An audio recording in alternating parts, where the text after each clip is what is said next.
ADEME Informa, seu programa sobre mercado imobiliário, tendências e oportunidades. Bom dia a todos, estamos de volta com mais um ADEME Informa. Eu sou o Fausto Caparelli, estou aqui na bancada, temos um novo âncora aqui agora, substituindo o Gustavo por enquanto. Gustavo Baptista. Um abraço, Gustavo. Hoje a gente vai falar um pouco da parte jurídica do mercado imobiliário, sucessão familiar, contratos, holding, briga de família, grupo de WhatsApp, quem é de quem. Então nós vamos falar um assunto que cabe para todo mundo aí. Quem tem patrimônio, fica atento aí que vai agregar para todos que estão ouvindo hoje. A gente está no YouTube, na 96 FM, na Rio Verde FM. Igual eu sempre falo, se você estiver no carro ouvindo a gente na 96 e tentar mudar para não ouvir, vocês vão ouvir a gente de qualquer jeito, que a gente está nas duas rádios ao mesmo tempo. Então, queria apresentar o pessoal aqui, os convidados de hoje. Fabrício, se apresente. Bom dia, Fabrício Fonseca. Bom dia, Fausto. Bom dia a todos os ouvintes. É um prazer estar aqui novamente. Vir aqui ter a oportunidade de aprender um pouco, né, com os profissionais que estão aqui hoje para nos guiar nessas dúvidas que nós temos corriqueiramente para quem está no mercado imobiliário, e não só para quem está no mercado imobiliário, mas para todos os ouvintes, aqueles que têm dúvidas sobre os imóveis que possuem ou que são da família, enfim. Bom dia a todos. Doutor Ricardo, bom dia, presente, Bom dia, presente, Fausto. seu escritório. O merchan aqui, o jabá é livre, pode ficar à vontade. Obrigado. Bom dia, Fausto. Bom dia a todos os ouvintes. As pessoas que estão aqui compondo hoje essa manhã, esse debate que nós vamos fazer aqui hoje. O tema é muito interessante e espero que nós possamos ter um papo muito agradável e que os ouvintes possam ter um conteúdo muito interessante. Obrigado. Doutor Celso Filho, prazer de conhecer, seja bem-vindo. Se apresente aí pra gente. É um prazer mais uma vez estar aqui nessa bancada, dividindo com vocês um pouquinho do que a gente descobriu ao longo da caminhada, um pouquinho do que a gente conseguiu amealhar. É um prazer dividir a bancada com o Dr. Ricardo e estamos aqui disponíveis para conversar sobre temas relevantes e que possam trazer aí a luz, né, vamos dizer assim, para aqueles que buscam por essas respostas. O Vinícius Kerley. Bom dia, Vinícius. Bom dia, Fausto. Bom dia, ouvintes da rádio.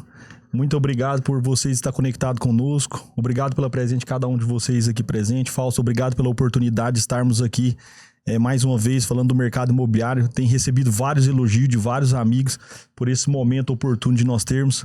Uma satisfação ter o Fabrício Fonseca aqui com a gente. Um dos caras pioneiros aí da cidade na parte de empreendedorismo, de loteamento, de urbanismo, né? É uma das famílias. Foi um dos primeiros. Foi a primeira família, né? Meu Fabrício avô lançou o primeiro loteamento foi em 1980. Em 1980, então é uma família pioneira. Satisfação sempre grande falar contigo, doutor Ricardo, doutor Celso. Muito obrigado pelo convite. Vamos aprender muito com vocês aqui. Bom, hoje eu vou quebrar o protocolo, vou deixar o Vinícius iniciar as perguntas hoje. Vamos começar do básico, como se inicia uma contratação, um contrato de compra e venda do empreendimento, e depois a gente vai entrando, aprofundando no assunto. Ok. Eu queria fazer uma pergunta aqui pro doutor Celso, para começar, que é o seguinte. Doutor, hoje a gente tem visto vários lançamentos do mercado imobiliário acontecendo em Rio Verde, né?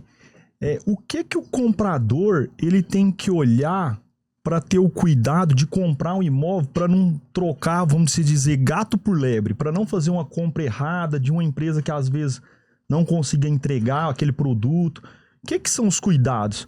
A empresa com marca, ela faz essa diferença? O que é os cuidados que ele tem que ter? Onde o comprador, o cliente, lá na ponta, tem que tomar de cuidado para não fazer um mau negócio? Obrigado pela pergunta, Vinícius. Em primeiro lugar, evidentemente que a tradição, a marca da empresa que está por trás do projeto, daquele lançamento, ela faz diferença sim, isso é importante. Sobretudo para esses que vão fazer essa aquisição, que nem sempre vão procurar um auxílio jurídico para que possam ter acesso a eventuais respostas, né, que por conta da sua capacidade técnica, ele não consegue acessar. Então é muito importante que ele faça negócio com grupos já consolidados. E mesmo assim, a depender da situação, também é muito importante que ele consulte o advogado para que ele possa trazer a ele algumas questões importantes. Por exemplo, ir no cartório, fazer o de praxe, o que a gente chama de consultas básicas que todo homem médio deve fazer ao fazer uma aquisição. Pegar uma certidão de matrícula, de repente pegar a matrícula anterior, fazer consultas públicas em sistemas de consulta que são acessíveis a todas as pessoas, né? Certidões de ações em geral, cíveis e criminais, né? Porque também de ações criminais ressaem responsabilizações cíveis. E isso talvez seria o primário, o básico, para todo e qualquer tipo de aquisição. E aqui não apenas para lançamentos, mas aquisições imobiliárias em geral. Isso é muito importante para que as pessoas que estão ali adquirindo, eles possam ter noção do que é o produto que ele está trazendo para dentro da casa dele. O que ele está buscando. O que ele está buscando, então, ele tem que encontrar essas respostas. Porque, de repente, ele busca algo bom e traz algo ruim no lugar do bom, né? Então, talvez seria o básico, né? Fazer uma boa leitura da certidão de matrícula, né? De inteiro teor, ou certidão de matrícula. São dois nomes para o mesmo tipo de documento. Porque ali você vai ter o histórico, né, da certidão. A depender da situação, pega a certidão anterior e faça uma leitura. Não é confusa a certidão. Às vezes é chato ler aquele tanto de coisa, mas não é confuso. Os atos que oneram, que geram restrições do imóvel, eles são detalhados, é possível verificar, né? Então isso, qualquer pessoa leiga, ele consegue fazer uma leitura do documento e verificar se há um problema ou não. Agora, saber a dimensão do problema, o que pode ser feito para solucionar, e evidentemente que talvez ele precise de um suporte técnico um pouco mais robusto. Mas, a princípio, essas são as primeiras preocupações. Então, respondendo a pergunta do Vinícius, sim, uma marca por trás é muito importante, porque algo que se constrói no tempo traz segurança, né? A marca criada e com o tempo já desenvolvida, aquela pessoa confiou na própria marca, aquela pessoa desenvolveu a própria marca, aquela pessoa estruturou a própria marca. Então, naturalmente, se ela mesmo confiou na própria marca ao ponto de trazer nome a ela, certo é que isso também vai transparecer segurança para o mercado. Essa questão de marca é também ficar atento. Às vezes hoje a gente vê marcas aí grandes ruindo, hoje está em alta, e a gente tem essa sugestão, é importantíssima porque a gente acredita 100% na marca, mas uma hora a empresa tem algum problema ou outro, e é bom verificar sempre antes, né? Até aproveitar aí, porque isso que você está falando, quem não lembra da Encol, né? Sempre. A Encol era a maior construtora do Brasil, e até a legislação da época da quebra da Encol, ela não trazia tanta segurança jurídica, né? A partir da quebra da Encol é que se criou a questão do patrimônio de afetação, para isolar aquela parte do que está sendo colocado à venda, para não prejudicar o consumidor. É sempre bom falar do patrimônio de afetação.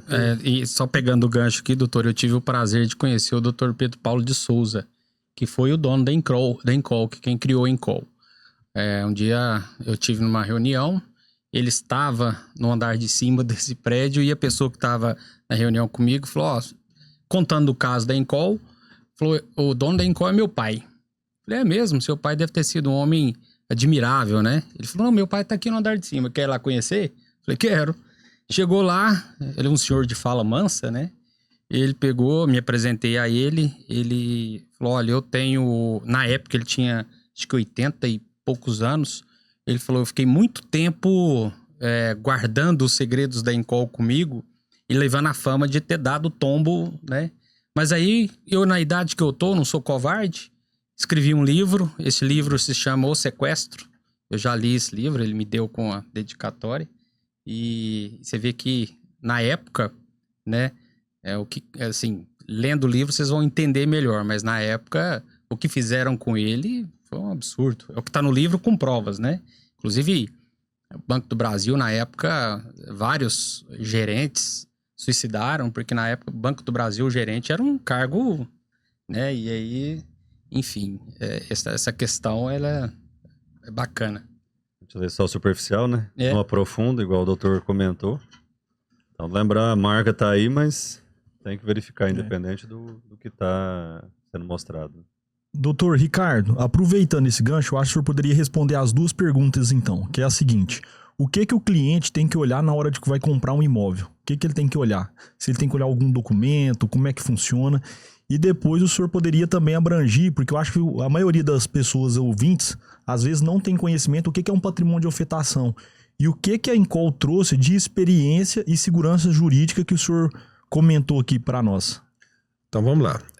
A questão que envolve aquisição de imóveis, eu sempre aconselho as pessoas que, eu estou em mente em comprar um terreno ou comprar uma casa com já edificado, um apartamento. É sempre aconselhável que quando você inicia as tratativas de negociação, você sempre procure profissionais de confiança. Então, se você está tratando, procure um imobiliário de confiança, procure um corretor de confiança. Por quê? É o início das tratativas. Geralmente esse profissional vai te auxiliar por quê? Porque ele já vai fazer um trabalho prévio de verificação documental. Essa verificação documental, como o doutor Celso até falou aqui, ela é essencial para evitar que, em vez de você fazer a aquisição dos seus sonhos, você entre num pesadelo, né? E quais são os documentos básicos que você tem que ter? Aí nós chamamos das certidões. Você tem que tirar uma certidão da matrícula do imóvel para verificar se consta na matrícula do imóvel qualquer tipo de problema, vamos chamar assim, para ser mais fácil o entendimento, né? O problema é se tem alguma dívida, se tem algum problema jurídico, se tem alguma situação que aquele imóvel pode vir a ser comprometido futuramente. Então, a certidão da matrícula do imóvel é o primeiro passo. Aí você tem uma série de outras certidões tributárias, certidões da justiça civil, trabalhista, federal. Então, assim, é um trabalho que quando você está bem assessorado por um profissional, quer seja ele um corretor e principalmente um advogado, porque o advogado é que vai fazer a leitura desses documentos. Então, o corretor vai procurar os documentos, vai entregar para esse advogado, o advogado vai ler todos esses documentos e ao final ele vai falar, faça a aquisição que aqui nesse caso concreto você não vai ter nenhum problema, tá? Então, quer fazer um negócio seguro? Procure profissionais de sua confiança. Agora, já respondendo a questão que envolve o patrimônio de afetação, principalmente o caso da Incol, o que aconteceu naquela época que gerou tanto transtorno? É porque as construtoras, elas faziam a venda das unidades, dos apartamentos, e como às vezes uma mesma construtora, às vezes edificava 10, 20, 30, 40 obras ao mesmo tempo, principalmente a Incol, era no Brasil inteiro. Chegaram a ter 700 obras. Exatamente. Ao mesmo tempo. Então, era muita obra e aí como a marca era muito forte, todos imaginavam o seguinte, essa aqui não vai quebrar nunca, né? Então, eu posso comprar essa construtora que eu vou ter a garantia que eu vou receber esse apartamento que eu comprei na planta, né? E o que acontecia? Não tinha uma legislação, que a legislação foi mudada para esse patrimônio de afetação, que hoje o patrimônio de afetação funciona da seguinte maneira. Aquela unidade onde vai ser edificado aquele prédio, aquele patrimônio, ele vai responder exclusivamente por todas as questões jurídicas ou pendências relativas àquela edificação. É afetado aquele patrimônio especificamente as questões jurídicas ou problemas que venham a ter na construção. Justamente para evitar o quê? Contaminação, né? Contaminação do empreendedor que tem outras obras, outros problemas, que de repente um prédio que deu um grande problema lá vai afetar a mim que estou comprando um apartamento em outro, vamos colocar assim, um outro edifício. Então ele serviu para dar justamente segurança jurídica. Então quando você compra um apartamento onde você pega lá na matrícula, tem patrimônio de afetação, você vai saber que você tem mais segurança. Pode acontecer de dar problema? Tudo na vida pode dar problema, mas diminui muito o risco de quem está comprando. É obrigatório a incorporadora fazer o patrimônio de afetação ou você tem que checar isso também, igual o Dr. Celso comentou? Tem que ser checado, né? Hoje, geralmente, na maioria das obras, das edificações, principalmente prédio, é com patrimônio de afetação. A grande maioria. Dificilmente pode até ter, não ter, né? Mas é difícil, né? É porque é o seguinte, hoje, na incorporação, o governo fez um incentivo fiscal para os incorporadores adequar ao RET, que é o Regime Especial Tributário, quando se tem o patrimônio de afetação. Então, hoje, geralmente, a construtora paga um imposto próximo de 7%, e quando ela adota o RET, o Regime Especial Tributário, ela passa a pagar 4%.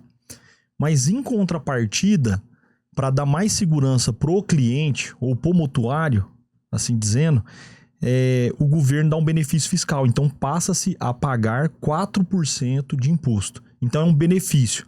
Mas, aí as incorporadoras também, elas ficam mais sujeitas a fiscalizações.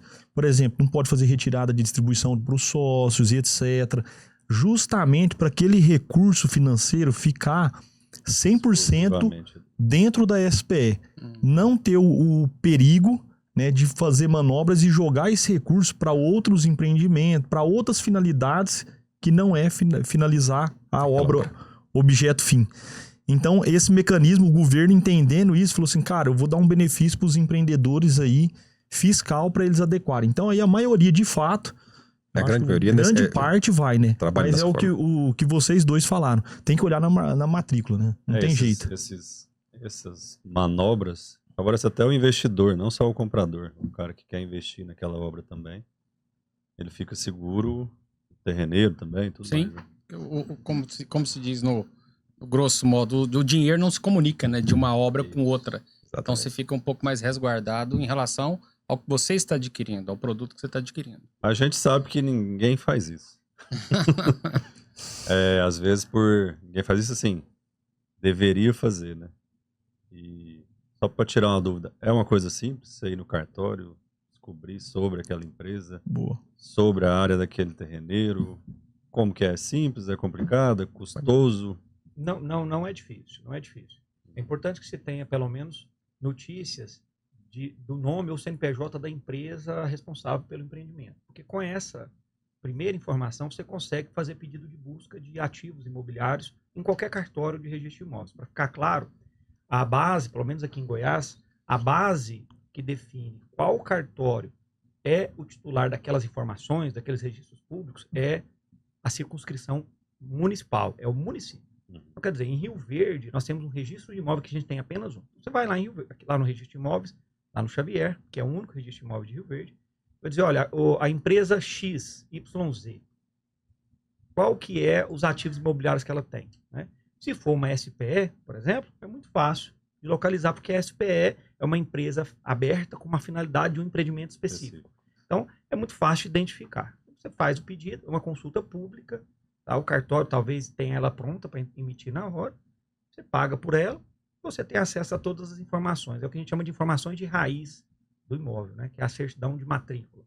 Ali está todos os dados com relação àquele imóvel. Nada pode ser feito sem passar pela matrícula. Até hoje, essa segurança veio de 2015 para cá, mas ainda há um pouco de controvérsia quanto a isso. Tudo tem que estar na matrícula. Isso hoje é um princípio, desde 2015. Princípio de concentração de dados e informações na matrícula. Esse princípio diz o seguinte, se não está na matrícula, não existe no mundo jurídico. Agora, há um ponto, e aí nessa situação específica, a gente tem que trazer a questão que é o seguinte, nós estamos falando de direito. Direito é humanas é interpretado por humanos. Há discussão doutrinária dizendo que não basta pedir as certidões de matrícula. Porque, de acordo com esse princípio, bastaria. Se não está na matrícula, não existe. Então, se tiver alguma pendência, alguma ação judicial, alguma questão tributária que não estiver na matrícula, em tese, o comprador está seguro. Mas isso é uma corrente, que a gente chama de corrente doutrinária, que assim define. Agora, há uma outra corrente mais antiga, até anterior a esse princípio, que diz que não. O homem médio, ou seja, não precisa ser jurista para saber que eu tenho que olhar não apenas a matrícula, mas, como o doutor Ricardo disse, vê se tem dívida fiscal, você joga no Google, certidão federal, e põe o CPF ou CNPJ, você vai ver se está devendo ou se não está. Certidão municipal, você joga no Google, CPF ou CNPJ, você vai ter acesso se tem dívida fiscal ou não, e do Estado assim do mesmo jeito. De ações, você entra no sistema dos tribunais de justiça, certidão de ações, vai sair lá o mecanismo de você fazer consulta. Então, qualquer pessoa consegue fazer. Agora, é claro, é muito importante que você tenha um profissional do seu lado, para que ele possa interpretar melhor tudo isso. Porque para nós, que é do dia a dia, esse tipo de rotina, é muito tranquilo. Mas para o particular, às vezes, pode soar estranho. Aqui a gente até tenta colocar de uma forma que fique fácil da pessoa compreender, né? Então, o ideal é não apenas a matrícula, né? Porque se cair para um juiz, se vira uma discussão, se cair para um juiz que concorda que basta a matrícula, tá tudo certo. Mas e se cair para um juiz que já entende diferente? entende que você deveria ter pegado, além da matrícula, as outras certidões. E aí entra-se em discussão em o que a gente chama de boa-fé do adquirente. Quer dizer, a boa-fé é um mecanismo de proteger o adquirente. O que é um adquirente de boa-fé? É aquele que compra um ativo imobiliário, ou qualquer que seja um ativo patrimonial, desconhecendo eventuais problemas que possam ter ligação com aquele imóvel, com aquele bem. Então, isso é uma pessoa que comprou de boa-fé. Ele estava sem saber do problema. A boa-fé, de acordo com princípios básicos de direito, ela é presumida. Você não presume a má-fé, tu presume a boa-fé. Então, essa é a base. A matrícula, em tese, seria satisfatório. Mas é bom evitar que caia para um juiz que fala, não, eu não acho que você tem boa-fé porque você fugiu de buscar outras informações. Isso é interessante porque, às vezes, você compra, não checou a informação, a incorporadora quebra, você não checou e você fica desamparado nisso aí. A gente já viu casos recentes disso acontecer também. Então é interessante saber disso, se até que ponto eu vou ser prejudicado se eu não verificar ou se eu deixar de verificar ou não, né? Então muito interessante essa parte aí, para se proteger também. Tá eu tenho até uma tese sobre isso, que é o seguinte, você é um adquirente do imóvel, não conte com a sorte. Eu concordo com a tese. Nunca. Deixa eu perguntar assim, um tema polêmico, né? Tem um termo aqui em Rio Verde que é polêmico. Eu queria que o doutor explicasse por que é tão importante o famoso RI dentro da incorporação hoje. O registro de incorporação. Como que isso protege o comprador? O quão importante é isso para o adquirente, para o comprador? Porque o registro de incorporação é o ponto de partida até para iniciar qualquer venda de imóvel. Então tem que estar com aquilo registrado na matrícula do imóvel, tá? Feito o registro da incorporação, eu vou ter a informação necessária para o adquirente para ele saber que existe uma incorporação imobiliária, né? Quem são os incorporadores e para dar a informação para ele, para saber com quem ele está lidando, qual que é o imóvel que está sendo incorporado. Então todas as informações básicas constam do RI. Se não existir o RI, eu não tenho um ponto de partida. Uhum. Então, para poder vender, tem que ter o RI. E é importante, até pegando o gancho da pergunta e da resposta do Dr. Ricardo, o registrador imobiliário, ele é um jurista. Né? Para se tornar um registrador, tu tem que se submeter a um concurso de provas e títulos, e é um concurso bastante robusto. Né? Então, é um cargo que exige muita técnica. E um registro de incorporação, ele só vai ser feito depois de passar pelo crivo do registrador, dessa pessoa técnica. Então, isso também oferece segurança ao usuário. Né? Porque porque na legislação, existem alguns critérios básicos e mínimos de segurança que o registrador tem que avaliar para verificar se aquele empreendimento pode ser iniciado. As vendas, quer dizer, registra, o que vai acontecer a partir daí? Inclusive, na própria lei, o juízo de valor, a lei expressamente indica e direciona o juízo de valor para assegurar o empreendimento é do registrador. E aí temos a segurança jurídica. Por quê? Se está registrado, se passou pelo crivo do cartório, aí você pode ter a certeza de que o negócio é lícito, porque ele não faz o registro se tiver desconformidade legal. Então chegou onde eu queria perguntar. Eu vou comprar um apartamento, eu vou comprar um lote. É mais fácil eu ir perguntar e buscar se existe o RI daquele empreendimento.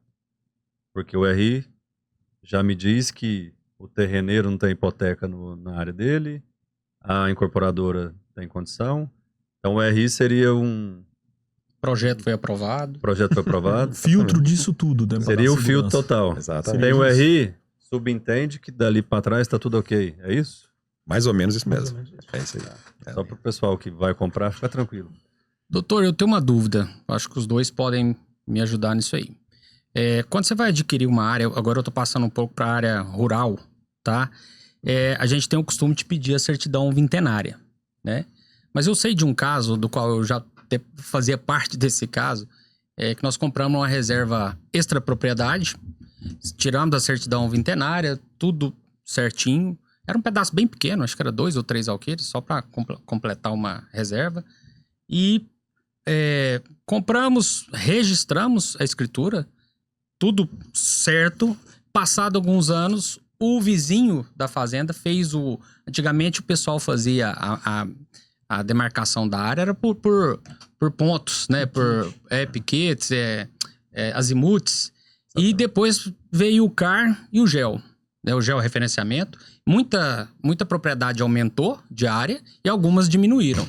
Nesse caso específico, o vizinho alegou que a fazenda dele, quando ele fez o georreferenciamento, ela aumentou de tamanho e tava lá a área que a gente estava, que era reserva, era mata, né? Que tinha comprado. Então, nós tivemos um problema, né? Mas aí passamos para... Tinha uma outra empresa aqui em Rio Verde que comprou uma área até maior. Enfim, ela resolveu assumir esse problema para ela e nosso caso foi junto. Então, a certidão vintenária, ela não te garante que isso para frente pode te vir a causar um problema, né? Porque nesse caso, depois do georreferenciamento, viu que a fazenda cresceu. Eu vou dar uma dica aqui para as pessoas que querem comprar imóvel rural. A questão documental, lógico que ela vai te dar a segurança jurídica, né? Aí, por exemplo, essa questão aí eu chamo até sobreposição de área, né? A coisa mais importante que existe na aquisição de imóvel rural chama posse. Muitas pessoas acham que posse, porque tem essa ideia de posseiro, né? Parece que é um negócio pejorativo. Não é não, gente. Posse é você estar no imóvel. Eu estou no imóvel. Então, o direito da segurança jurídica para quem tem posse de imóvel. Então, imaginemos uma situação dessa que você colocou aqui, e a posse, ela chamamos de posse contínua, que eu aproveito a posse de quem eu comprei anteriormente, tá? Então, é um imóvel que tem ali posse mansa e pacífica, passado o prazo legal lá, aí o uso campeão tem as regras de 5, 10, 15 anos, né? Então, aí vai depender, não vou entrar muito nesse meandro não, só para você saber que tem um período de proteção. Então, se eu estiver na posse durante todo esse tempo, ainda que eu tenha um problema futuro, essa área aqui é minha ou é sua, tem a questão da matrícula. Se eu estiver na posse, tudo, eu falar assim, não, então, nós não vamos chegar num acordo, então você entra com o uso campeão e obtém a propriedade do imóvel, entendeu? Então, quando você vai fazer negócio imobiliário, então você também se atente a esse detalhe. Atente ao detalhe que veja a parte documental, veja o histórico dessa matrícula. A gente fala de vintenária. Por que a certidão vintenária ela tem esse contexto de ser a certidão que me dá a proteção total? É porque no Código Civil de 16, a ação de mais tempo para propor era demorar 20 anos. Então, a prescrição de 20 anos era a maior prescrição que existia no Código Civil. Aí, você fala, exatamente, aí surgiu esse conceito de vintenária, que se eu pegar a certidão vintenária, eu tô resolvido. Entendeu? Então, mais ou menos, esse é o conceito da vintenária que muita gente acha, por que tanta segurança? É porque não tinha ação que te prescrevesse com mais de 20 anos no direito civil. E é importante também dizer, e aí, quando a gente estava falando aqui com relação à participação jurídica numa negociação dessa, quando a gente está falando de imóvel rural, eu passo a afirmar que ela se torna indispensável. Eu sugiro que ninguém faça uma aquisição de imóvel rural, ainda que de conhecidos, ainda que de região próxima, sem uma boa assessoria jurídica. Porque hoje nós temos problema fundiário gravíssimo no Brasil. Gravíssimo. Tá? O título hoje não necessariamente representa a segurança jurídica. Aqui em Rio Verde é uma segurança, aqui nós não temos muitos problemas fundiários, apesar de eu conhecer alguns. Mas não faça negócio jurídico envolvendo imóvel rural, ainda que seja para reserva legal essa propriedade, sem uma consulta com um advogado que entenda do assunto. Porque, nesse caso, tu vai precisar não apenas de conhecimento técnico jurídico, mas também de conhecimento de profissionais da agrimensura, profissionais de geoprocessamento de dados de imagem satélite. Então, é impossível você saber se há ou não duplicidade de área, sobreposição, só com um advogado. Não dá. Tu precisa de um advogado que tenha uma equipe junto com ele multidisciplinar que permita ter essas respostas. É impossível. Eu consigo, dada o tempo que a gente milita na área, eu consigo pegar uma matrícula, colocar ela na tela, o mapa da propriedade. Eu consigo identificar. É possível. Hoje existem sistemas. Mas isso é uma aptidão não da advocacia. Isso é uma aptidão do profissional técnico, do agrônomo, do engenheiro, que consiga fazer esse tipo de consulta. Então é importantíssimo verificar a eventual sobreposição. Tem casos, até o doutor Ricardo deve ter ouvido falar, em áreas que eu tenho 5 andares na mesma área. Podemos... 5 andares, né? De sobreposição por sobreposição por sobreposição. Tem Haja vintenário. Tem casos onde não basta a verificação no órgão de controle fundiário do Estado, né? Por exemplo, no estado do Mato Grosso, a gente tem um problema gravíssimo. Porque eu ia até falar isso, exatamente. Lá é problemático. Temos certidões do Intermat da mesma área, dando regularidade de título da mesma área, sob 2 títulos. E daí tu não sabe, daí tem duas certificações do Intermat, que é o órgão de controle fundiário do estado do Mato Grosso, e tem 2 matrículas. E aí de quem é o direito? De quem é o direito? Então veja, não dá para fazer investimento imobiliário sem uma consulta prévia. Porque aí doutor Ricardo também deve usar muito. Olha, se tiver barato demais, toma cuidado, porque não pode, como se não tem almoço grátis. Ninguém vai vender uma propriedade com um preço muito abaixo do mercado se não tiver alguma coisa ali. Então, tome cuidado com o imóvel rural. Imóvel rural é de alto valor, o investimento é pesado, às vezes investimento de uma vida, às vezes investimento de uma família inteira, tá? Isso pode destruir as economias de gerações se não tiver uma cautela, se não tiver um cuidado. Então, eu muito me preocupo, por exemplo, o estado do Pará, com uma canetada, foram cancelados todos os títulos. No Pará deve ser pior que uma Não, e eu vou pegar o gancho aqui. Às vezes as pessoas estão fazendo a venda, e é muito comum na nossa região, a gente pega a prática comercial, né? Muito comum se vender imóvel rural para pagar em 3, 4, 5 ou até mais anos. É comum, isso é normal no mercado. E às vezes quem está vendendo, às vezes ele está vendendo já com a expectativa de fazer um outro negócio, já fazendo um negócio casado. Né? Os recebíveis daqui para pagar a compra futura, né? E aí entrou agora mais um fantasma nessa história, que chama recuperação judicial. Aí é a história, né? Às vezes o indivíduo está ali fazendo um contrato e ele fala assim, não vou pagar advogado, não, vou lá no Google, vou pegar um contrato e vou resolver meu problema. A IA vai fazer meu negócio. Aí o que acontece? Às vezes IA na cabeça depois. Aí ele vai, faz um negócio, esse cara que comprou a fazenda dele entra em recuperação judicial e joga ele como credor numa recuperação judicial para pagar em 10 anos, com 70% de deságio. Ele perdeu a vida dele, os negócios, o patrimônio dele, às vezes, num negócio mal feito, né? Então, chama muita atenção a isso. Negócios que envolvem propriedade rural, compra e venda de fazenda, não é para amador.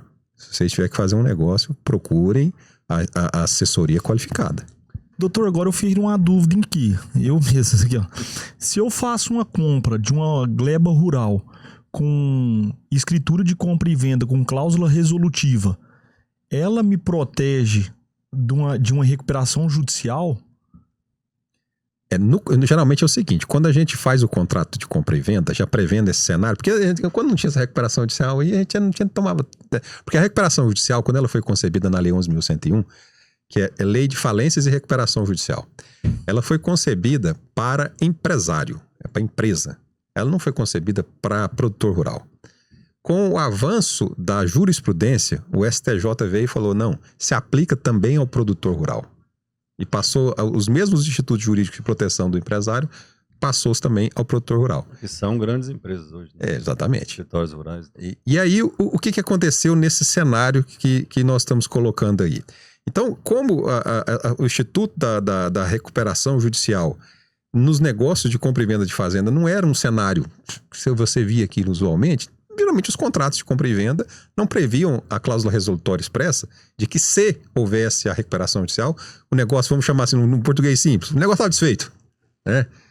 Aí hoje é uma preocupação que se coloca, né? Porque às vezes você faz a venda da fazenda, o cara que está comprando a fazenda, ele lá na frente ele entra em dificuldade, ele não vai deixar de te pagar, ele vai te jogar junto com todo mundo que ele tem para pagar num plano de recuperação judicial para você receber em sabe lá quantos anos, com que deságio, né?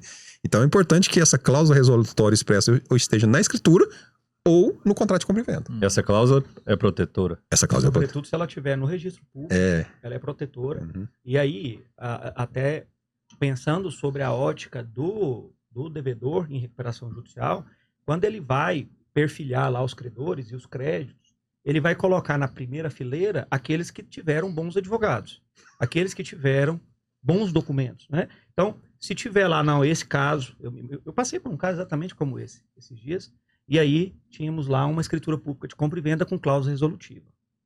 Falei, esse cara não vão pagar. Esse cara não vão pagar. Outras questões também que garantem essas aquisições. Isso é controverso, mas na lei de recuperação judicial diz que se o contrato, ainda que particular, tiver cláusula de revogabilidade e retratabilidade, esse contrato, esse crédito, ele não entra para recuperação judicial. É o que a gente chama de extraconcursalidade. Contratos realizados há até 3 anos, dentro de 3 anos, depois do pedido de recuperação judicial, também é crédito extraconcursal. Né? Reserva de domínio também traz a extraconcursalidade. Se você puder colocar todos, que coloque todos. Que coloque todos. Né? Então, as hipóteses de proteção existem, mas não basta tu fazer um contrato no IA. Né? Um advogado sabe tudo isso que nós estamos desenhando aqui, mas a IA, provavelmente, ela não vai lembrar. Né? Não vai lembrar. As variáveis são muitas, né? Não, até várias. A possível aparição de um herdeiro, de um novo herdeiro. Um outro problema. São Um grande problema, sem dúvida nenhuma. Isso aqui é interessante é ver que durante a dinâmica do programa, as coisas só melhoraram quando aconteceu alguma bomba, algum problema, patrimônio de afetação, RJ. Esse monte de RJ hoje, os contratos vão com essas cláusulas todas aí daí pra frente. Vamos ver o que vai vir de bom Eu aí acho pra que frente. a tendência do mercado é isso, né? A gente vai aprendendo com o que vai acontecendo. A vida é assim. É assim. Então, a gente tenta não errar, até na própria confecção de um contrato imobiliário, de parceria imobiliária, que é aquele contrato primitivo, onde tudo vai dar origem a um negócio, e quando você acha que você fez um contrato muito bom, não, agora eu acho que eu fiz um contrato que vai me resguardar de tudo, pode ser que lá na frente ainda aconteça alguma coisa. Como o Dr. Ricardo disse, você não está isento 100% dos riscos, né? Você vai aprendendo. Aí talvez num próximo contrato, aquele que você errou no primeiro, você já inclui nele. Tem um ditado que fala assim, ó, Fabrício: contrato bom com pessoa ruim não tem jeito. Agora, contrato ruim com pessoa boa, ok. Aí vai também de princípio, valores. Você plagiou o doutor, né? Direitos autorais que agora. Então, assim, ó, vai muito dos valores e princípio também do cara. Porque, de fato, contrato, a gente tenta colocar ali de tudo um pouquinho, mas se você fez um contrato com um cara que não tem perfil de valores e princípio, é foda, cara. Sobre esse fenômeno aí que a gente está passando das recuperações, eu até acho que esse fenômeno, por mais que ele possa dar uma balançada no mercado, ele traz também com ele, eu sou um cara otimista, eu gosto de ver coisa boa em coisa ruim, né? Então, eu acho que o fenômeno da recuperação judicial, ele está profissionalizando mais as pessoas. E aí, os dois lados do mercado. Né? Você vê, a vítima do endividamento, ele está se profissionalizando mais, ele está procurando ajuda jurídica, ele está melhorando os seus contratos, está se profissionalizando mais. E também o devedor, mais atento. ele tem que se profissionalizar. Não é tocar a roça mais. Não é só vou ali para a roça. Não vou brincar de fazendinha. Isso não existe. Esse cara vai sair do mercado. É só assinar um contrato com a incorporadora ali também. Esse cara não vai continuar no mercado. Ele tem que se profissionalizar. Não vai sair. Bom, gente, atenção, ouvintes, telespectadores. O mercado imobiliário é uma melhor forma de investir o seu dinheiro. A gente só está trazendo uns medos aí que existem, mas fique tranquilo, é um bom mercado ainda. Mas a gente tem que alertar todo mundo aí sobre isso. Puxar um tema aqui que o Fabrício trouxe, polêmico, né? Se aparecer um herdeiro aí. A gente queria falar um pouco dessa questão de sucessão. Vamos acelerar o tempo. Eu comprei terreno, comprei minha fazenda, tenho imóveis na cidade, tive filhos, tive netos, enfim. Vamos falar um pouco de sucessão familiar, inventário. Eu acho que é um negócio que atinge todo mundo aí. Quem não passou, está passando, vai passar por esse problema. Quanto a gente consegue antecipar, o que pode ser feito antes, de termos de falecimento e tudo mais.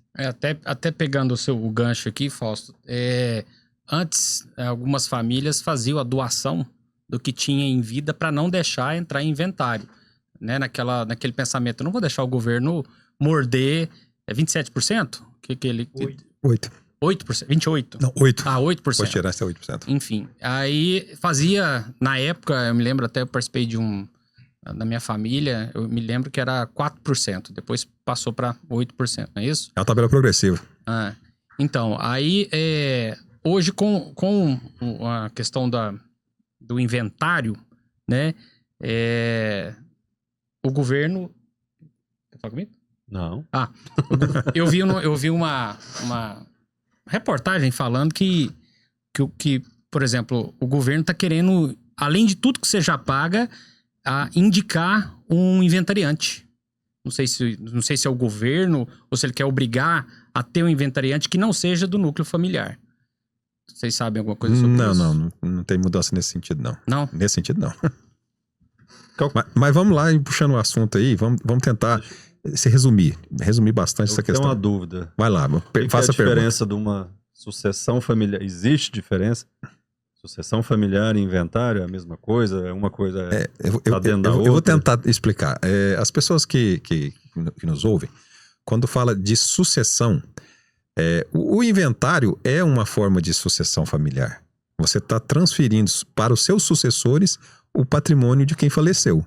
Então, quando a pessoa falece, os seus herdeiros eles devem providenciar um inventário para dividir a herança, né?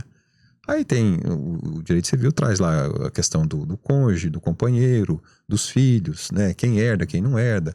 Mas basicamente a ideia é essa. Então, quando a pessoa falece, a herança dele tem que ser partilhada entre os herdeiros e para isso existe um processo de inventário. Existe um outro conceito de sucessão que aí é um pouco mais ampla, né? A sucessão ampla que nós colocamos aqui é aquela sucessão planejada. Exatamente, sucessão planejada em vida. Então, você tem um grande patrimônio e você quer transferir esse patrimônio para os seus filhos e os seus herdeiros de maneira que se torne menos oneroso, você pague menos tributo, né? E fazer planejamento tributário, gente, não é crime não, viu? Às vezes as pessoas acham, o cara vai fazer um planejamento tributário, o que é só negar imposto? Não, isso você tem que ter... Nós colocamos que o planejamento tributário feito de maneira adequada, você o faz dentro da lei. Você vai pegar as situações jurídicas, se adequar da melhor forma possível para que você pague menos tributo, não é que você vai deixar de pagar tributo. Então é uma vantagem tributária em relação ao inventário. E mais legal. E mais um outro detalhe também que é importante colocar. Quando você, por exemplo, principalmente na área do agronegócio, às vezes o empreendedor, o que criou todo o patrimônio, ele chega naquela fase final da vida dele, ele olha o seguinte, fala, nossa, mas se eu não fizer um modelo estruturado empresarial aqui, esses meus filhos vão brigar e esse patrimônio vai acabar com pouco tempo. Como que eu poderia fazer uma estruturação jurídica em que eu criasse regras de negócio e colocar todo mundo aqui dentro do mesmo guarda-chuva, ou do mesmo lugar, dentro da mesma empresa, para dar continuidade? E aí que surge o conceito da holding. Colocar o patrimônio dentro da empresa, criar regras a partir de contrato social e estatuto, quem com os seus administradores, se o indivíduo quiser sair dali, quais são as situações, que às vezes você cria uma regra tão difícil dentro do estatuto ou do contrato, que aquele camarada fala assim, nossa, é melhor eu ficar daqui, porque se eu for querer sair da sociedade, eu vou tomar um prejuízo enorme. E ele está amarrado, engessado dentro de um contrato que ele... O que ele pode fazer? Ou ele adere ou sai, para sair fica caro. Né? Então, assim, pensando em planejamento sucessório, é justamente isso, você pensar em criar...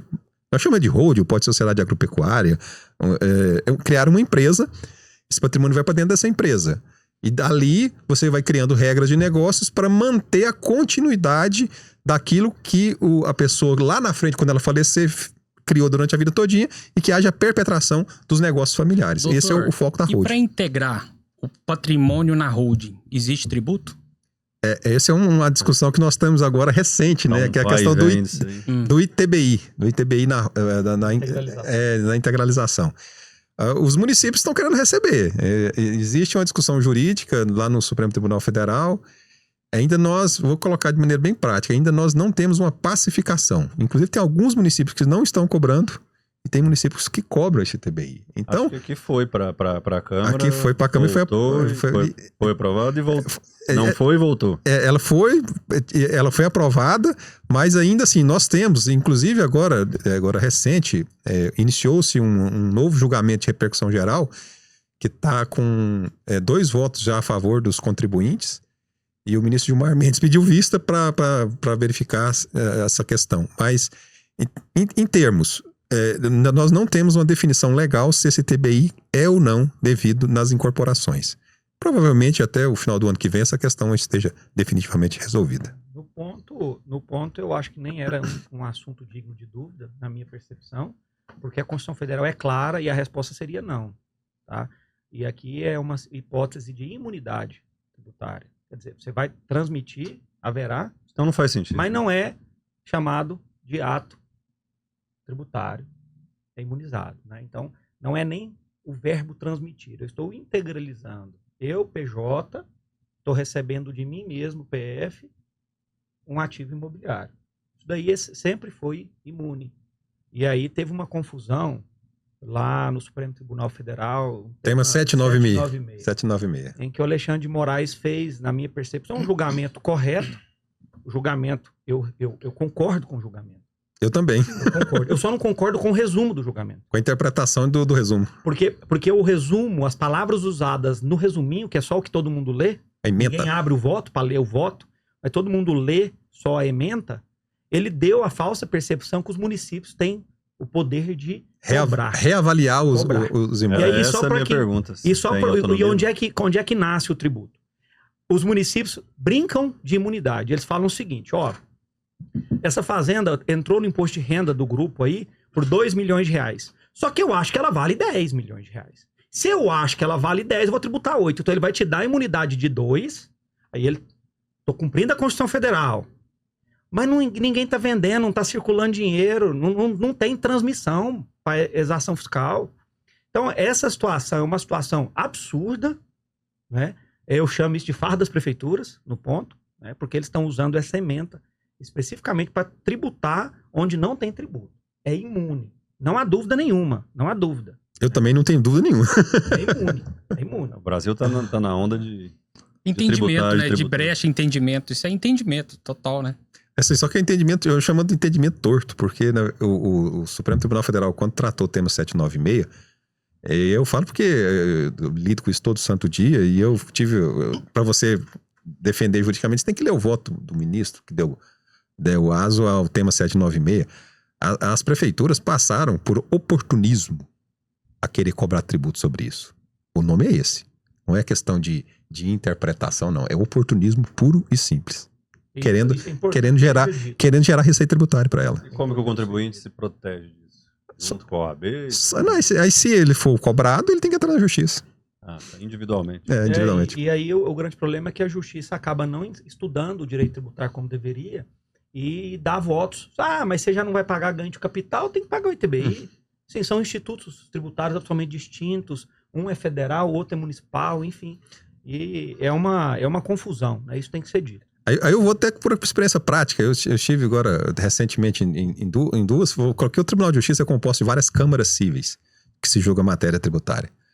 Aí eu tive para um cliente o reconhecimento que é imune, não tem que pagar o ITBI, e na outra câmara o entendimento é o contrário, tem que pagar o ITBI. Aí como é que você explica isso para um cliente? Cara, você está falando para mim que o meu vizinho aqui não pagou e eu tenho que pagar? Como é que você vai explicar isso para um leigo?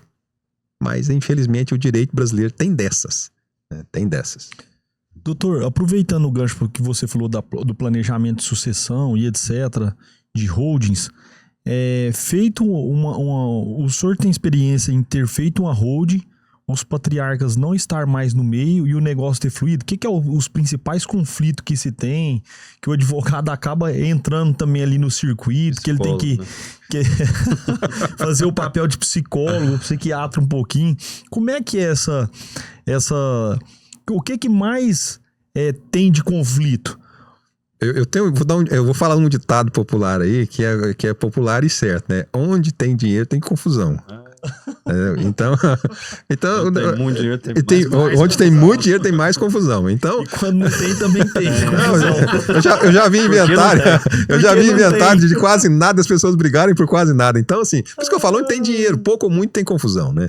Então, assim, nos planejamentos, que quem faz o planejamento geralmente é o pai ou a mãe, né, que tem o patrimônio e quer passar aquilo para os filhos de maneira mais estruturada, organizada, através de uma empresa, uma holding. Quando a família ela é uma família em que existe poucos conflitos, as pessoas estão às vezes até dentro do negócio, principalmente é isso. Porque não adianta você criar uma holding onde os seus filhos, por exemplo, vou dar um exemplo aqui que é comum. Às vezes você tem uma fazenda, o pai, a mãe trabalham nessa fazenda, nesse negócio há 40, 50 anos. E às vezes o filho está na cidade, num grande centro urbano, ou mora numa praia e usufrui dos recursos que o pai suou para ganhar, e às vezes ele está gastando o dinheiro do pai e da mãe, e ele quer que esse indivíduo que nunca trabalhou na fazenda venha pro negócio. Isso não vai dar certo. É impossível dar certo. Então, para o negócio familiar dar certo, você tem que pensar o seguinte, você tem que conhecer os seus filhos. E aí filho é filho agregado, né? Filho, nora, esse tipo de coisa. Por quê? Porque se você quer que o negócio continue, as pessoas têm que querer continuar o negócio. Esse é o ponto de partida. Porque se tiver essa linha de pensamento, acho que os conflitos diminuem. Agora, se não tiver a linha de perpetrar negócio, aí, meu amigo, aí a confusão é certa. Meu. E aí até fazendo coro com o Dr. Ricardo, que eu concordo, sobretudo com a máxima, os patriarcas devem conhecer os filhos. Isso parte do pressuposto que um bom negócio, de uma boa empresa, ele tem que fazer uma boa gestão de gente, boa gestão de equipe. E se é um negócio que se pretende levar a família, ele tem que conhecer os componentes desse grupo familiar, tal como eles são. Eu acho que isso sim é um bom projeto de sucessão familiar, um patriarca que não está alheio da própria família. Eu acho que isso daí talvez seria a maior, baluarte, né? Maior segredo, um patriarca que não está alheio à sua própria família, que consegue entender as nuances e individualidades de cada um dos componentes, e partindo daí ele procura o Dr. Ricardo, procura o nosso escritório e conta para o advogado, porque não adianta o advogado querer adivinhar a governança, eu não dou conta. Eu não conheço o seu lar, eu não conheço o seu time, eu não conheço a sua equipe, que aqui nós estamos falando de gente, eu não conheço a equipe, eu não conheço quais são as peculiaridades. Por exemplo, é uma fazenda, quem que é o cara que trabalha mais na fazenda? Quem que é o cara que gosta de pegar no pesado? Quem que é o cara dos números? Quem que é o cara do nada? Acontece. Ixi. Acontece. Quem Demais. que é o cara que só quer ir para Goiânia? Então isso faz parte do projeto de governança. Começa bem com um patriarca que não é alheio à realidade da sua família. Isso é interessante. O patriarca tem que entender o genro que vai vir também, né, com a família dele. Os agregados, conhecer a turma toda, não é brincadeira não. E ele deve passar por um momento, vamos dizer assim, difícil, né? Porque eu me coloco como pai e eu tenho filhos com temperamentos diferentes. Então, para você tomar uma decisão ali que às vezes pode beneficiar um e não beneficiar o outro, porque um, às vezes, igual você falou, tem um que toca e tem outro que não quer nada. E para um pai, isso é doído de tomar uma decisão firme. Falar, não, esse que toma conta faz isso e o outro que não faz nada. Porque o pai tem, principalmente a mãe, tem o senso de proteção, né? E aí, como é que vocês lidam com esse negócio aí quando tem esses conflitos familiares? Porque tem. Porque às vezes o patriarca não vai querer se expor, mas a mãe vai querer expor e vice-versa. Como é que vocês lidam com isso aí? Dá um salário para aquele que não trabalha, ficar quietinho e não atrapalhar o negócio. Até a resposta para essa pergunta depende muito, Vinícius, do tão próximo esse patriarca é dos filhos, né? Porque a decisão dele, ela é mais fácil de ser tomada se essa comunicação fluir, ou seja, eu não faço nada, meu pai sabe que eu não faço nada e tá tudo bem, né?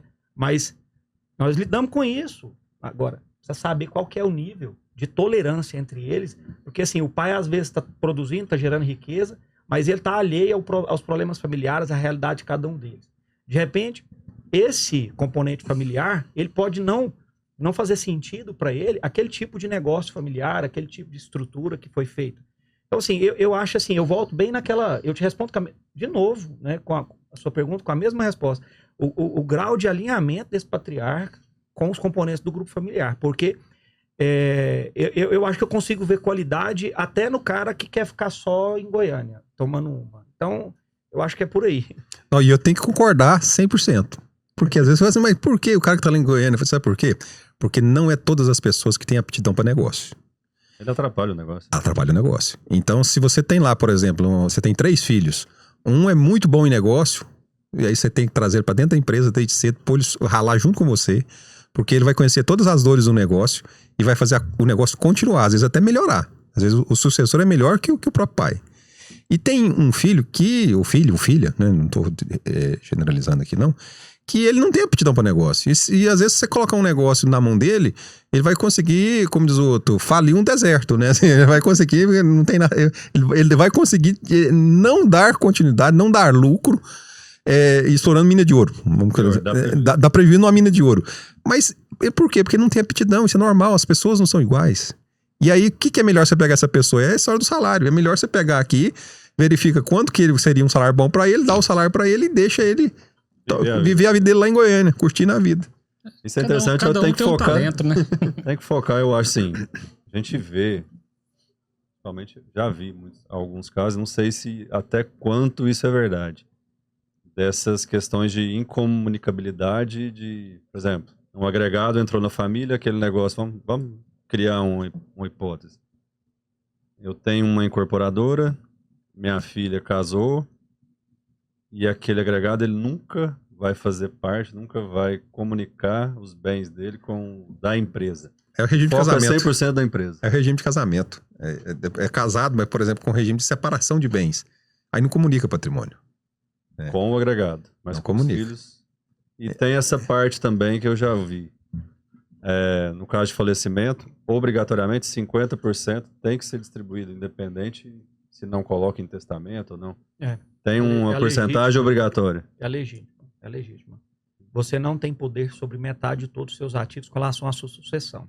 Ele vai para os seus herdeiros necessários. Então, os outros 50%, se eu quiser doar para alguém, eu posso. Para qualquer pessoa. Entendi. Não necessariamente um familiar. Entendi. E esse outro 50%, obrigatoriamente, não tem nada que faça eu tirar isso e botar para... É uma limitação do Estado no interesse privado, que eu discordo. Eu acho que se eu fiz, eu tinha que ter o poder de decidir os rumos do que eu fiz. Mas essa é a regra brasileira. E eu sou um crítico. Eu acho que toda vez que o Estado está em cima do particular, eu acho que isso está errado. Tá? Por exemplo, até pouco tempo, casamento precisava pegar a assinatura de juiz e de promotor. Até pouco tempo. Eu sou desse tempo que meu avô era registrador. Até pouco tempo, para tu divorciar, tu tinha que pedir a assinatura de juiz no divórcio. Até pouco tempo... Rapaz, os juízes trabalhavam, hein? Até pouco tempo... Ele continua trabalhando muito. Para você, se você morreu, os seus sucessores precisam de assinatura de um juiz para eles receberem, formalmente falando, aquele que lhe cabe por direito. Então, eu acho que essa intrusão desnecessária do Estado na vida de particular é algo que eu abomino, isso tinha que ser extirpado. Tá? Então, você está falando aí de um assunto que minha veia engrossa toda vez que eu lembro de um assunto que é o Estado se metendo na vida do particular. Pode ter todas as razões sociais do mundo para justificar qualquer intromissão, mas a maior razão social que tem é a liberdade, na minha percepção. Então, essa é uma intrusão desnecessária na vida do particular. E aí até pego o gancho aqui, porque às vezes fala assim, mas eu só posso dispor de 50% do meu patrimônio, a legislação brasileira prevê só 50%. Ah, mas por que eu vejo aquele artista famoso lá nos Estados Unidos? Porque a legislação lá é diferente da nossa. Entendeu? Não tem nada que tira esses 50% obrigatório. Só se mudar a legislação. Se mudar a legislação. Tem testamento. Não. Tem. Por isso que sobrecarrega o judiciário, aí, mexendo só com separação e casamento, tem que passar por isso. Ué, tá louco. Sobrecarrega, não sobrecarrega, não? Nossa, o judiciário é muito sobrecarregado. Tudo no Brasil é judicializado, né? Mudou.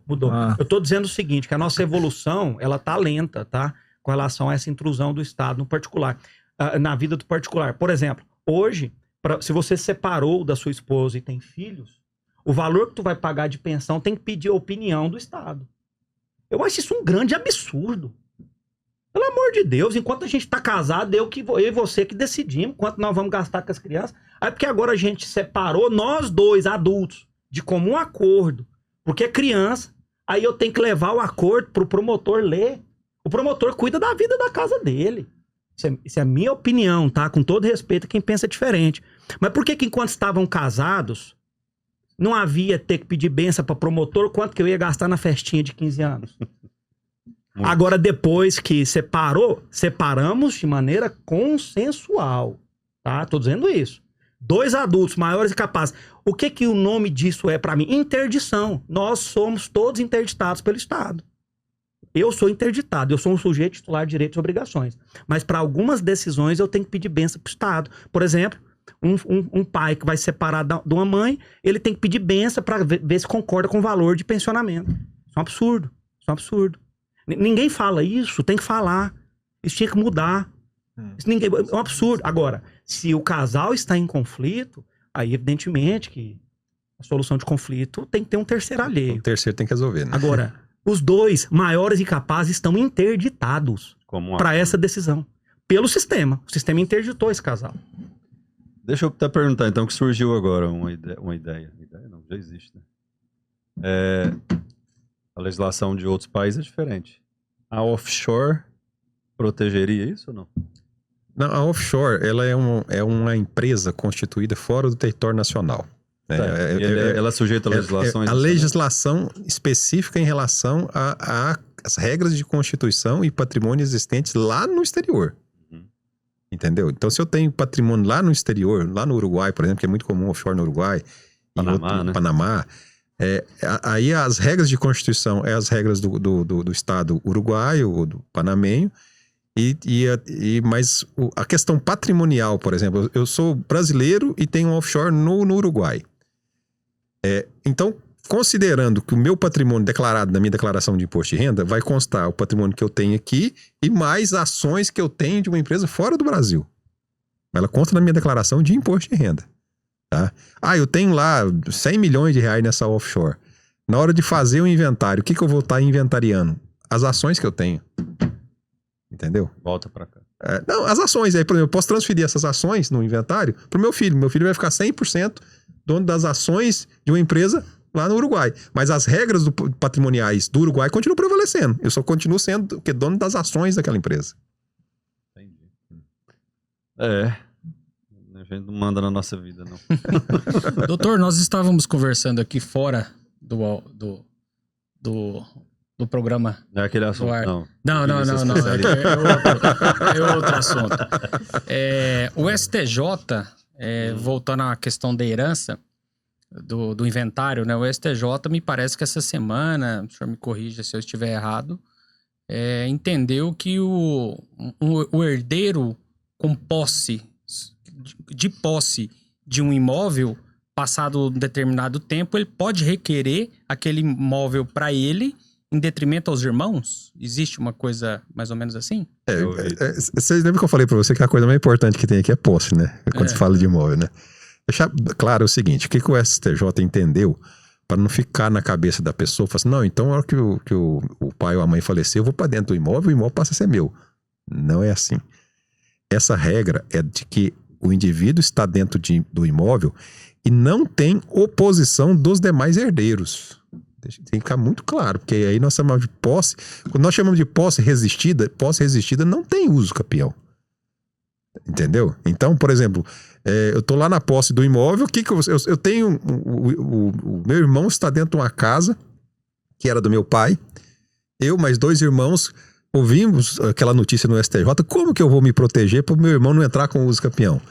Vai lá e faz um contrato de locação com ele. Acaba a regra. Você vai ter como entrar com uso capião? Não.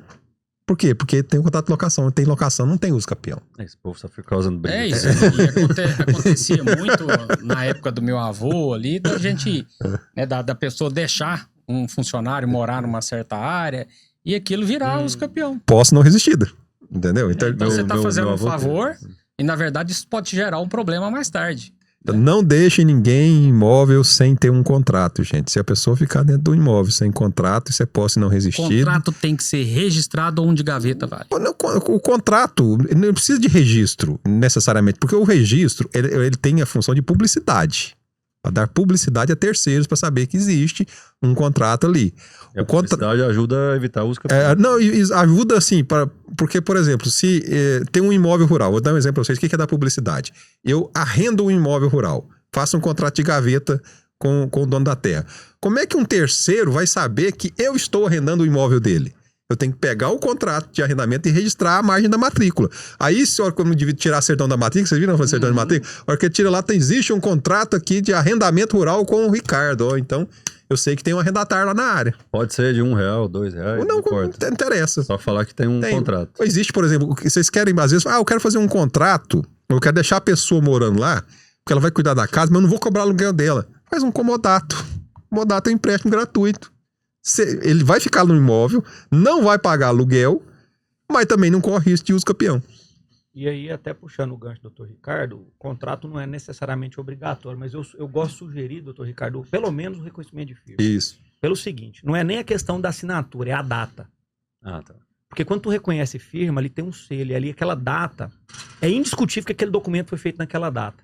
Para evitar de amanhã ou depois um juiz duvidar que aquele documento foi feito na data que está escrito nele. Para dizer, não, esse documento foi feito agora como arranjo para essa medida específica que você colocou em juízo aqui. Então, isso é importante. Eu mesmo já tive problema com contrato sem reconhecimento de firma, não pela questão da discussão da assinatura, mas com a dúvida com relação à data, a pertinência da data com a respectivação em discussão. A legislação vai te cobrar um período para dar uso campeão, no caso. Para tudo, né? A data, ela vai dizer que aquele documento já existia naquela data. Isso vai ser importante algum dia. Aí ele vem e fala assim, eu tô no imóvel de forma mansa e pacífica tem 10 anos. Aí você apresenta um contrato e fala, não, mas aqui tem um contrato de comodato que é de 11 anos atrás. Aí o contrato tá lá, mas não tem um reconhecimento de firma. Aí gera a insegurança. Aí o juiz que vai interpretar... Existe essa questão do uso campeão. Parece que, se eu não tô enganado, já falou que 10 anos, 15 anos, 20 anos... Tem de 5, 10, de 15. Ah, é? Depende se o imóvel é urbano... Até 250 até metros 250 quadrados. metros. Se a pessoa não tiver outro imóvel... 5 anos. Ele é 5 anos. Tem imóvel, esse é o especial urbano. Ah, isso é especial interessante rural, saber. Tem o ordinário. Você tá querendo pegar os campeão de algo? Não, eu tô querendo correr de uso campeão. Então, você viu que essa questão do STJ, às vezes o indivíduo lê a notícia e não sabe detalhes de como que funciona o uso campeão. Ah, mas é o Acha mundo que de não. hoje, né? Qualquer um herdeiro que tinha dentro do imóvel, ele passa a ter o uso campeão do imóvel. Não é assim que funciona. Doutor, eu até queria, aproveitando esse assunto, eu já fui em algumas fazendas que é arrendada. E geralmente fazenda tem a sede principal e 2 casas mais simples pro pessoal de fazenda, etc e tal. E aí, tem algumas fazendas que eu já fui e o pessoal fala assim, não, essa casa aqui, ela é do dono da fazenda, por mais que tá arrendado. Aí eu falei assim, eu já me perguntei, mas por quê? Ele falou, não, para nunca perder minha posse. Tem que ter essa preocupação mesmo, o dono da propriedade, de, por mais que a fazenda esteja, vamos dizer assim, documentada legalmente, que existe lá um arrendamento, ele tem que ter essa, entre aspas, essa posse lá pra provar que ele tem a posse. Aí o cara falou assim, não, é pra provar que eu tenho a posse, tem até roupa minha aqui, não sei o quê. Faz sentido isso aí? Aí eu vou te fazer uma outra pergunta. Porque é comum, né? Principalmente em grandes propriedades rurais, que o indivíduo explora lá e não tem vamos colocar, a moradia. Ele às vezes são áreas contíguas, né? São várias matrículas, e ali não tem casa. E aí, como é que ele prova a posse? Você tá entendendo? Então, essa ideia de ter casa para provar a posse não é regra absoluta, não. É o que nós chamamos de usual. Pode ter uma operação ali. É um indício de posse. Pode fazer uma horta ali. Posse, Vinícius, posse é fato. Isso. Posse é fato. É fato que aquele sujeito exerce poder sobre aquela coisa? Nós precisamos saber, é fato ou não? O fato dele estar ali, naquela casa, pode trazer ao fato que ele exerce a posse sobre a casa. Mas e sobre a propriedade rural como um todo? Então, posse é fato sobre a coisa. Então, e se não tem a residência lá naquela propriedade rural? Como é que eu provo a posse? É a mesma pergunta que o Dr. Ricardo fez. Então, posse é fato. Hoje, aí eu volto até num assunto que a gente falou há pouco tempo sobre a questão dos 5 andares, né? Hoje, é possível aferir posse por meio de geoprocessamento de imagens de satélite. Tá? Eu conheço um trabalho de doutorado de uma juíza, que inclusive ela é casada com meu primo, em que a tese de doutorado dela foi justamente aferir justamente isso.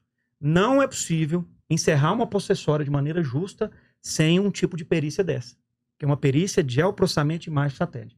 Eu não sei se vocês já observaram, eu vou falar uma coisa importante, interessante, que eu verifiquei ao longo da minha carreira.